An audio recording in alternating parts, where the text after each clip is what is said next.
تاکە هێزەکە بتوانێت لە کوردستانە بەرگری لە کوردستان بکات هەر ئەوانیش بن کە توانیان شنگا لە دەستی چەتەکانی داعش بێنە دەرەوە هەر ئەوان بوون هاوکاری هێزی پێشمەرگە و هەموو هێزە کوردیەکانیان کردووە بۆ شارکردن لە دژی تورکیا و تیرۆریستانی داعش. پێویستە ئەوان بە هەردوو لایەن بە پیلانی تورکیا و ئێران هەڵسوکەوت نەکەن بەڵکو بە یەکگرتووی بە هەردووکیان بەدوو بە بوونی کورد و بە یەکگرتووی کورد هەوڵ بن بۆ ڕزگارکردنی و ناوچانی ژێردەستی داعش و جێردەستی تورکیای فاشیزم. خۆی بەکارهێنانی پێشمەرگە بۆ واگەڕێتەوە کە ئەمان مەسلحەتێکی داراییان هەیە لەگەڵ تورکیا.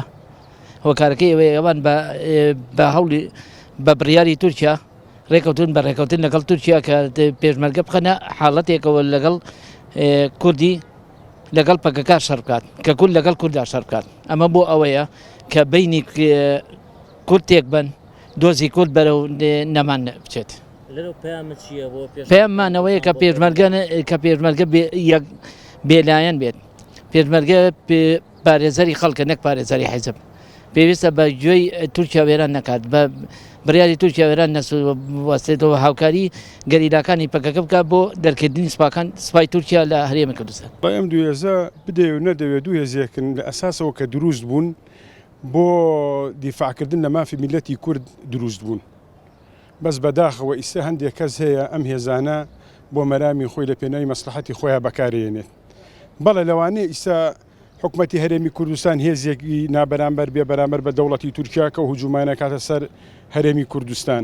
بەس تا ئیستەش نیان توانیوە یعنی مەسەلەن بەرنامەیەکدا بڕێژن بۆ ئاشتەوایی لە بینی کوردەکان و گەریلا و کوردی دەوڵەتی تورکیادا.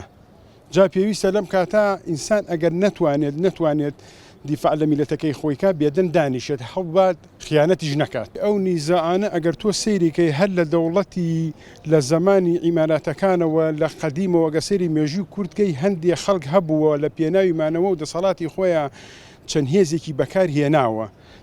ویستێتی ئەو نیزا هەر لە کۆنەوە دروستکە بەس هیوادارم خەڵکێکی ڕۆشنبیر خەڵکە تێکۆشەرەکە ئەوە کە لە پێناوی میلەتی کووردا تەسحیاوە زیندانی کراوە شەیدیاوە بەدایبەتی ئەو خەڵکە ڕۆشنبیرەی لە هەر چوار پارچەی کوردستانە هەوڵ بن مەجال نێن بەوە هیچ نەبی هەڵوێستێکیان هەبێت. وەڵڵا من هیوادارم پێشمەرگە و کەلیلا هەردووکیان میلەتی کوردین ئێمە هەردووکمان لەلایەن ڕژێمەیەک لە دوایەکانەوە غەدرمان لێکراوە زوڵمان لێکراوە لە پێناوی میلەتی کورد و مافەکانی کووردا لە پێناوی مافی کوردی کە هەموو ئەو دەوڵەتانی کاتون لەسەر حکوم یەک لە دوای یەک کە زوڵمیان لە میلەتە کردووە لە پێناوی بەدەزێنانی مافی ئەو میلەتە هەردووکیان هەوڵەن و تاسیانەیە و هیوادارم وەکو دوو برا بیر بکەنەوە وەکو دوو میلەتی مەزلوم بیر بکەنەوە هیچ کاتێک هیچ کەسێک لە ئاسی خۆی ڕێ بە خۆی نات کە دەسی بچێتە خوێنی براکی خۆیەوە لەبەر ئەوەی سەیری کە چەند ساڵ شەڕی براکوژی بۆ لە بینی یەکێتی و پارتیا چەنا خەڵکیان بە بێتاوان کوژ دوایی زۆر پەشێمان بوون.